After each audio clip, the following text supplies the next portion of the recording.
Et Bolova, la cité agrémentée d'un lac est perdue dans un écrin de verdure équatorial au sud du Cameroun. La ville vallonnée accueille la famille des Salésiens de Saint-Jean-Bosco, venus de la province ecclésiastique mieux connue dans cette congrégation catholique, sous l'acronyme ATEACE, un mot valise désignant lui-même les présences salésiennes dans les 5 pays de l'Afrique tropicale équatoriale. Père Paul Jean-Mathieu, salésien de Don Bosco, de la communauté de Sar au Tchad. Nous voici aujourd'hui. Frère Daniel Kokam, de la présence salésienne de Mimboman à Yaoundé. Et avec toi célébrer. Puis Franck Amaury, de la présence de Libreville au Gabon. À travers le monde entier. Bélina Victor, de la présence à Doba, précisément au Tchad. Alexis Nang Nang, salésien coopérateur, devient de la présence salésienne au Yem Gabon. Je suis Christopher Bangonalia, je suis salésien coopérateur centrafricain. Je viens de Galabadia à Bangui. Marie Meroka, je reviens de la présence salésienne de Libreville. Je suis coopératrice salésienne Gabon. Père Xavier Zili, je suis délégué provincial de la pastoral de jeunes pour notre province.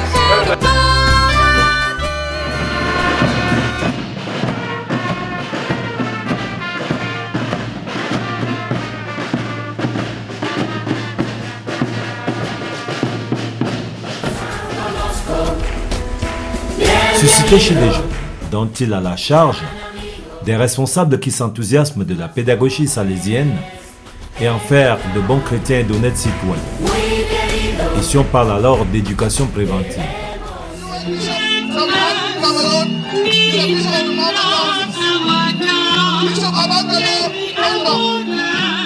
Même s'il s'annonce aguichant, ce système dont le père fondateur est Don Bosco, prêtre catholique né en 1815 à Castelnuovo d'Asti en Italie, sa mission en contexte d'une église en sortie, plus que jamais décléricalisée, requiert de la méthode. Don Bosco, pour nos pères et amis. Don Bosco, avec toi réunis. Don Bosco, pour nous tu as donné ta vie. Renforcer le sens de l'appartenance. Il faut qu'ils se sentent membres de la famille salésienne et surtout comme prolongement d'une mission qui est de l'ordre de l'esprit. Et en ce sens, nous pourrons avoir une famille salésienne plus rayonnante, une famille salésienne beaucoup plus visible. Communion, participation et mission. Des termes clés choisis par le pape François, fondant le départ de l'église pyramidale vers l'église famille.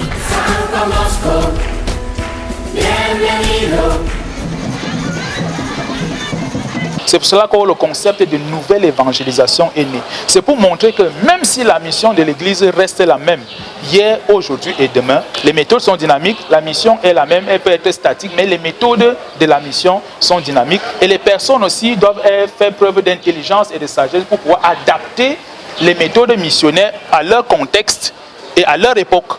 L'intelligence pratique consiste d'abord à connaître le lieu de mission, les personnes qui sont ciblées et à savoir quelle est la méthode que je vais mettre en pratique pour pouvoir réussir ma mission.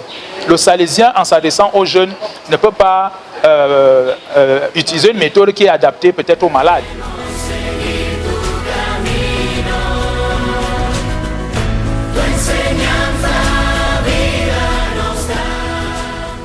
Dans cette congrégation proche de François de la Salle, ce triptyque se trouve en terre fertile. Don Bosco au Gabon. L'histoire commence en 1964 à Sindara et elle se poursuit à Libreville, dans ce lieu où nous nous trouvons, capitale de ce pays d'Afrique centrale. En 1970, les Salésiens arrivent ici à Libreville et ont la charge du petit séminaire Saint-Jean de Libreville. Et puis après, auront la charge de la paroisse Saint-Pierre. C'est en 1997 que les Salésiens s'installent dans le quartier que nous appelons Okala Carrière, Okala Mikolongo, où nous commençons par un centre de jeunes, avec les jeunes, n'est-ce pas, de ce quartier, cette zone populaire.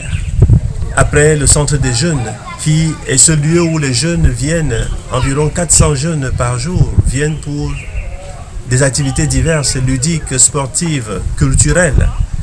Après le centre des jeunes, ce sera la paroisse Marie Auxiliatrice qui commencera petit à petit dans la chapelle communautaire salésienne et puis dans la salle Père Gilles devant laquelle nous nous trouvons. Et en 2017 a eu lieu l'inauguration de la paroisse, l'église paroissiale Marie Auxiliatrice de Mikolongo, qui est la plus grande en capacité d'accueil dans cette ville, dans toute l'archidiocèse de Libreville, 2000 places assises.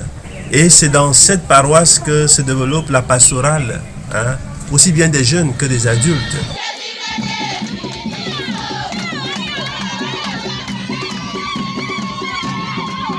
L'œuvre salésienne de Sarre est fondée en 1995 par des confrères italiens venus d'Italie et appelés par l'ancien évêque venant à Sarre. Et c'est de là qu'ils ont commencé avec le centre des jeunes. Et plus tard, ils ont acquis une paroisse. Et aujourd'hui, nous avons sur place une école maternelle, une école primaire et un collège qui va de 6e en 3e. Voilà un peu la grande œuvre pastorale que nous faisons à Sarre. Et en plus de ça, au niveau de la paroisse, nous avons des secteurs dans des villages que nous desservons aussi à travers les célébrations eucharistiques et d'autres activités avec les jeunes de zones rurales. On parle alors de la synodalité au cœur de la mission salésienne.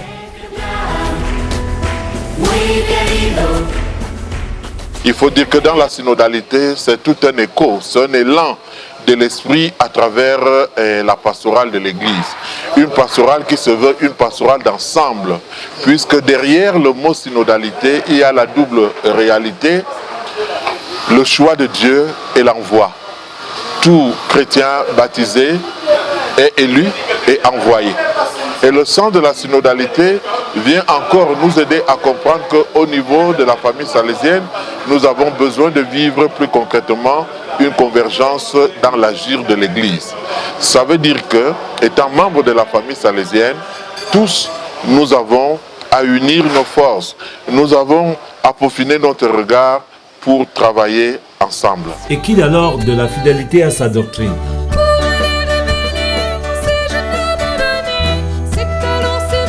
L'œuvre des Salésiens qui est à Ebolo, Salésiens coopérateurs, compte à ce jour une vingtaine de membres, donc une quinzaine ayant déjà fait la promesse, qui travaillent en collaboration avec les Salésiens de Don Bosco, à l'école, à la prison, dans la rue et dans les milieux sociaux.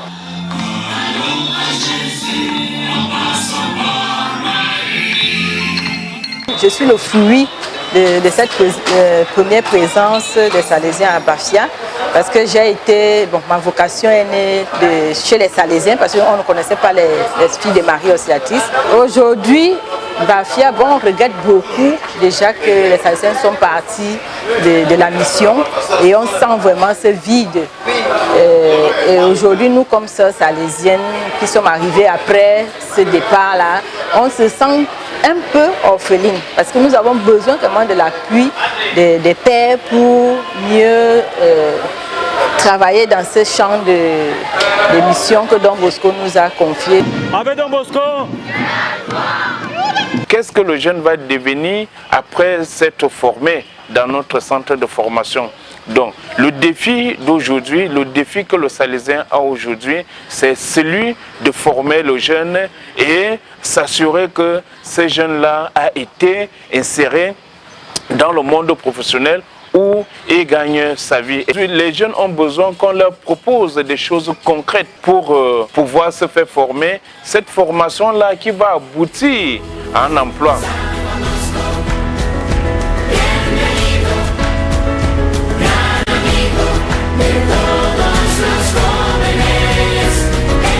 La grande difficulté actuelle dans la marche de la synodalité, c'est que la première chose, la vie religieuse n'est pas encore comprise et moins encore intégrée.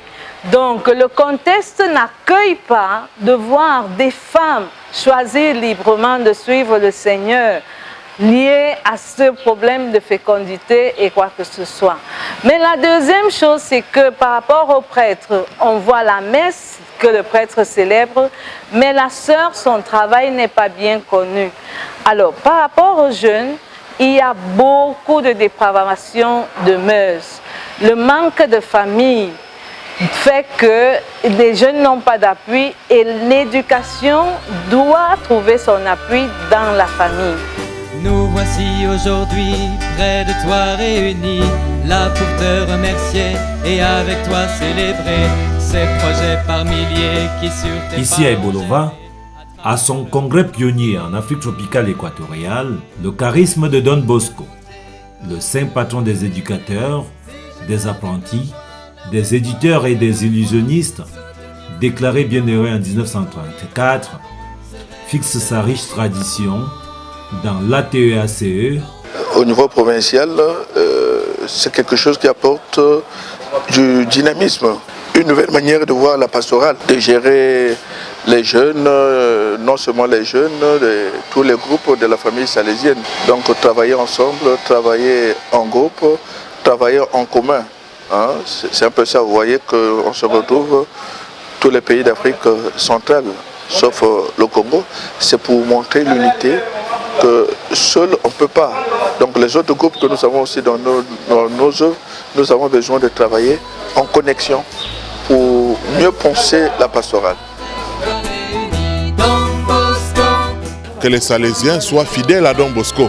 Et cette fidélité passe par les jeunes à côté des Salésiens. Je veux dire les Salésiens à côté des jeunes.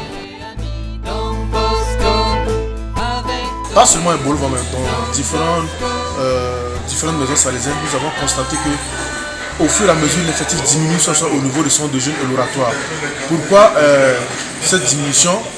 On a donné maintenant un terme à cela, on dit quel salaire pour les jeunes d'aujourd'hui. Nous avons constaté que le monde d'aujourd'hui évolue vite. Il y a beaucoup de technologies, il y a beaucoup de choses qui occupent les jeunes par rapport à ce que nous leur proposons. Donc nous sommes de préparer certaines méthodologies pour pouvoir les récupérer. Même si ce n'est pas à 100%, ça arrive à récupérer 80%, ça sera une chose de remerciement pour nous les Salésiens. Sa doctrine, elle se veut forte, même dans des oratoires au recoin de l'Afrique, jadis assistés, et qui aujourd'hui plus que jamais doivent s'assumer. La transition n'a pas été facile. Vous savez que quand les missionnaires venaient, les Salésiens missionnaires, ils avaient tout. Alors maintenant, nous sommes passés d'une église assistée à une église qui doit s'assumer. Alors nous faisons avec les moyens de bord.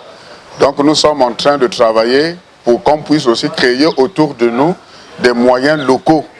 Sensibiliser les gens que la mission, c'est maintenant une mission qui nous regarde.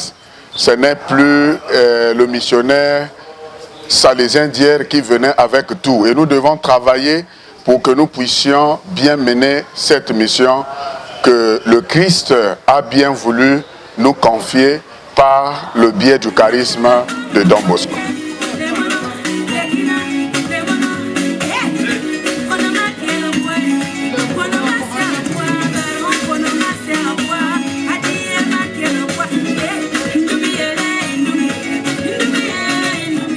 De raison, de religion et d'affection. Trois éléments chacun en rapport avec les deux autres, et nous voici plongés dans l'antre même du système préventif. Les Salésiens s'occupent de l'encadrement des jeunes et de leur formation professionnelle. On pourrait dire que, quelles que soient les catégories de jeunes qui viennent vers l'Église, au niveau des Salésiens, ils trouvent non seulement des formations adaptées à leurs conditions, mais aussi un encadrement spirituel afin qu'on puisse avoir une jeunesse plus saine et une jeunesse qui puisse rêver et se sentir à l'aise dans l'aujourd'hui de leur temps. La communauté salésienne du diocèse d'Ebolova se réjouit des bienfaits de Don Bosco.